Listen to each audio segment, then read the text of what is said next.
orang lain, bayarannya cukup doakan saya naik haji. Yang naik mau orang Islam, Kristen, Katolik, Hindu, Buddha, dia tidak peduli. Ini kalau ada tukang becak kayak gini di sekitar kantor PLN, kasihan deh. Karena begitu hari Jumat, Pak, bandara, Pak.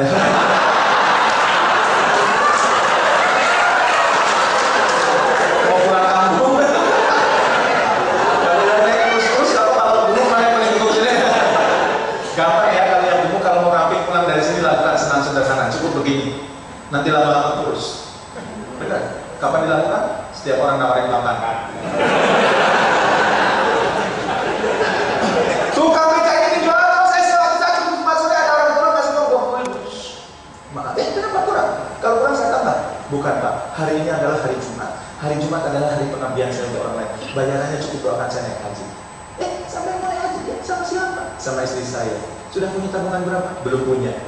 Tukang becaknya katanya. Tapi awalnya orang bilang, oke, saya daftar ke Pak. Saya belum punya tabungan, saya bayarin. Ternyata orang itu adalah orang kaya di Jakarta, yang orang tuanya di Pekalongan, dia pulang mau nengok ibunya sambil cari 5 orang diberangkatkan haji karena bisnisnya berhasil. Tapi bagi anda yang belum menaikkan haji, nggak perlu keluar dari PLN terus cari becak. Becak gratis. Makin gemuk, makin cepat. Ayo mana-mana yang gemuk, ayo bandara. Kenapa? Karena setiap orang frekuensinya beda. Buat orang itu balasannya naik haji, belum tentu buat kita. Makanya kalau orang tua kita dulu bilang, rezeki nggak bakal ketukar nih. Saya tanya sama ibu saya, Mak, kalau ada ketukar buh jadi mbakmu ibu. Ya, nggak tahu kata bangga. Tapi sekarang saya sudah punya jawaban. Ternyata apa? Kita punya frekuensi, punya azbuzana, punya sarika, dan punya rezeki yang memastikan bahwa apapun yang kita lakukan baliknya pasti kita nggak bakal ketukar. Ya. Hidup Anda ini penuh keberuntungan. Perbanyak energi positif di kantor. Ya. Mulai besok pagi. Ya. Jangan sampai sudah belajar energi positif sampai kantor pagi. Senyumnya Pak, manajer tahu. Gaya banget. Atau ini ada yang dari satu ruangan. Jangan sampai begitu besok ternyata semangat. Tumben lu semangat.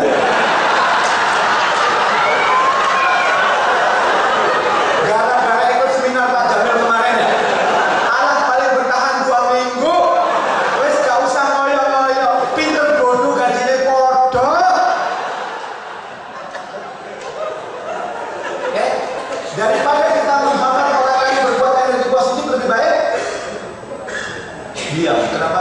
Menghambat orang lain berbuat energi positif itu menjadi energi negatif buat kita. Bila perlu itu juga. Saudara-saudara, mari kita buktikan bahwa PLN menjadi salah satu perusahaan terbaik di Indonesia. Kalau lu sedang ngasih pengarahan kepada anak buah, ada balik badan, ada mikir isopor itu.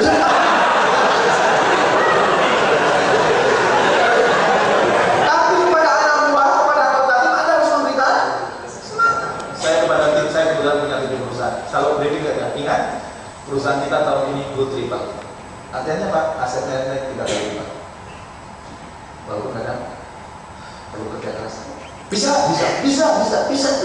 Kalau ketemu go triple. Mempengaruhi jangan? Mempengaruhi. Jangan sampai.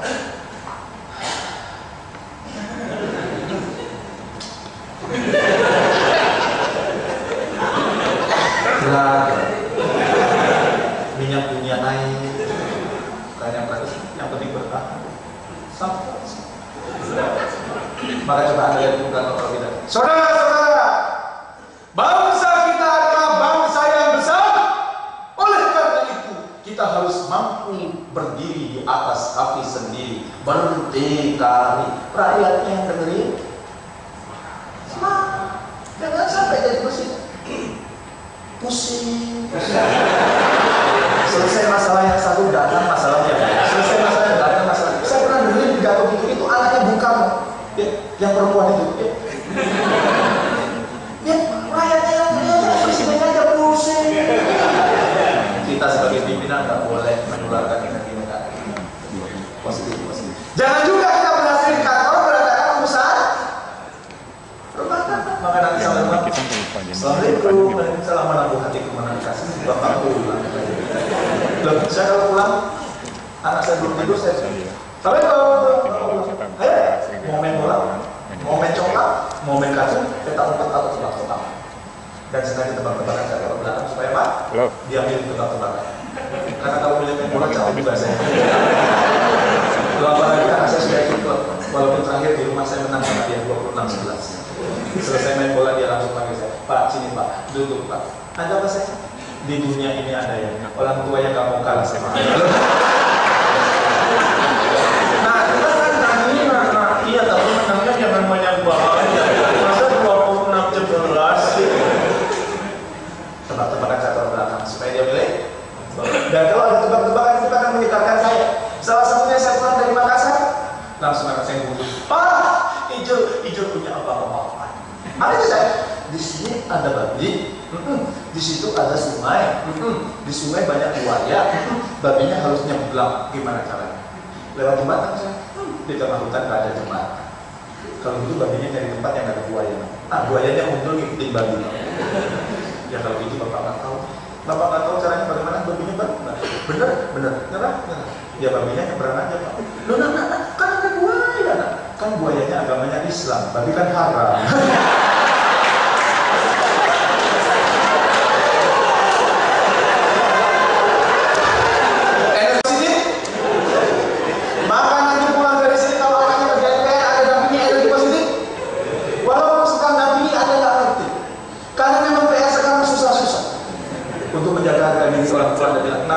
Salah soal. Kalau saya punya teori karena pas pelajaran ini dulu bapak nggak masuk. Bapak ini sering amat bolos. Anak-anak sudah tidur semua, tinggal kita sama istri kita. Cintaku, aku pakai parfum yang kamu suka. Ini lagi positif. Istrinya balas, Mas, aku pakai transparan. Lame-lame nggak Mas? 38 di rumah saja. Dan setelah itu ada melakukan warming up pemanasan selama 3 jam. Gak apa-apa, eksekusinya cukup 3 menit. Ini kalau dilihat wajahnya, wajah 3 menit semua. Kecuali yang hobinya susu tadi. Yang hobinya susu belum kejadian udah keluar maksudnya.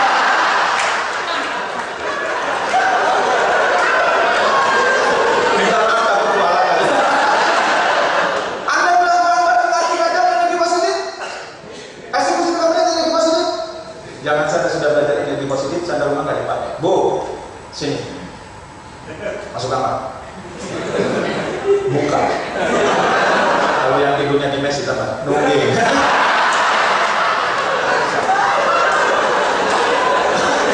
Jangan dong, harus ada. Itu energi positif.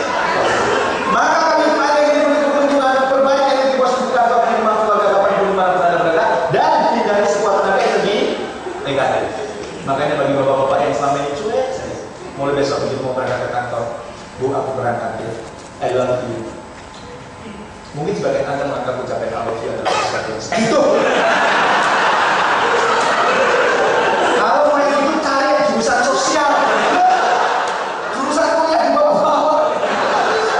Ada I love you, berpengaruh. Makanya nanti setelah istirahatnya langsung SMS istri. Saya, I love you. Istrinya langsung balas, Mas, nggak salah kirim.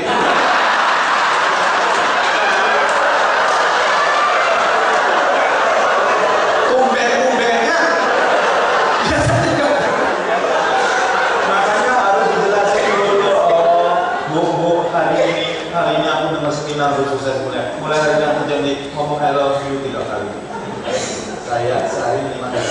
Tadi sebelum berangkat, I love you. Ma, I love you. Tadi waktu kesasar, Mak, aku kesasar. Tapi bagaimanapun, I love you. Langsung sistem, mas, jangan lupa, jangan terlalu malam pulang. Hari ini jadwal luluran. Istri saya itu kalau siangnya luluran, malamnya nggak dipeluk minimal 15 menit. Dan itu dia pakai entar 3 menit lagi. Dan saya paling senang kalau istri saya itu luluran kalau terapi. Kenapa? Dicium dari atas sampai bawah itu semeliling. Udah apa bertanya? Loh, saran saya ibu-ibunya harus rajin supaya Anda tidak hanya menjadi istri de jure. Tahu istri de jure? menjadi suami Anda. Tapi yang ada di hati suami Anda itu bukan nama Anda. Itu namanya istri de jure. Nah, supaya Anda menjadi istri de jure sekaligus de facto, jangan lupa luluran, supaya suami tidak mencari aroma di tempat lain. Dikit lagi, Pak, kata Bapak tadi jumpa usaha sama dengan hasil usaha. Kok di kantor ada, Pak, yang energi positifnya banyak malah dimutasi? Ada Pak di kantor itu yang energi negatifnya banyak malah yang jabatan ada. Ada yang tetangga saya itu, bapaknya meninggal, apa? Dia meninggalkan warisan banyak, padahal anaknya belum berusaha dapat warisan banyak. Ada. Kenapa itu terjadi? Karena di dalam buku ini dikenal istilah down payment, dibayar di muka. Dia belum berusaha, hasilnya sudah dapat 100. Dia belum berusaha, jabatannya sudah naik. Dia belum berusaha, sudah dapat bonus. Dia belum berusaha, sudah dapat barisan. Harusnya kalau dia dapat hasil 100, berapa usahanya? 100. Hati-hati yang hari ini jabatannya naik. Katakan dapat energi 100, tapi setelah pulang dari sini Anda males, hanya mengeluarkan energi 50. Maka yang makin lain di dalam tabungan itu menjadi negatif. Yang suatu saat pasti akan cair seperti itu. Ada juga orang lain, bapaknya miskin, utangnya banyak, ngalami dana lagi. Down payment-nya minus 100. Kalau dia ingin dapat 100 seperti anak orang kaya, berapa usaha yang harus dilakukan? 200. Wajar dong anak orang miskin kalau bersaing dengan anak orang kaya, energi yang dikeluarkan harus lebih. Tapi kan bukunya mengatakan jumlah usaha sama dengan hasil usaha. Maka kalau benar Anda mengeluarkan energi 200, boleh jadi hasilnya 100 sama seperti anak orang kaya, dan dia punya kelebihan tabungan energi positif 100. Maka inilah teori yang menjelaskan kenapa anak orang miskin suatu saat hidupnya lebih bahagia dibanding anak orang kaya. Kenapa? Karena anak orang miskin hidupnya dipenuhi dengan epos. Apa itu epos? Sementara anak orang kaya hidupnya dipenuhi dengan apa itu, Pak? Maka bila sesuatu menimpa kepada kita, hanya ada dua kemungkinan. Kalau bukan pencairan tabungan, berarti makanya nanti Anda merenung, ya ampun, aku di PLN sudah berusaha mati-matian, pagi-pagi pulang malam, Sabtu masuk, Minggu masuk. Kok balasannya gak setimpal? Gak usah berkecil hati. Berarti Anda punya banyak tabungan. Tapi kalau dulu pernah tulisan PT, prestasi belum punya, ini belum punya, sudah dapat fasilitas ini, itu, hati-hati. Berarti itu down payment. Dan jangan sampai down payment cair justru setelah kita pensiun. Harusnya menikmati hidupnya malah susah. Nyusahin anak, nyusahin orang. Jalan aja kita nggak usah. Jangan sampai. Kalau bisa kita meninggal pada saat kita menikah, pada saat kemudian nikah, siapa? Nggak merepotkan apa. Dan itu bisa dilakukan kalau kita berubah. Epos. Maka pulang dari sini lagi kantor kalau ada yang mulai males. Epos. Supaya masa tuamu nggak susah. Perbanyak. Ya? Sorry, kita beda divisi. Terus hidup beda selesai. Bantu wali biru. Iya, wali biru. Transaksional banget. Ya. Maka tebarlah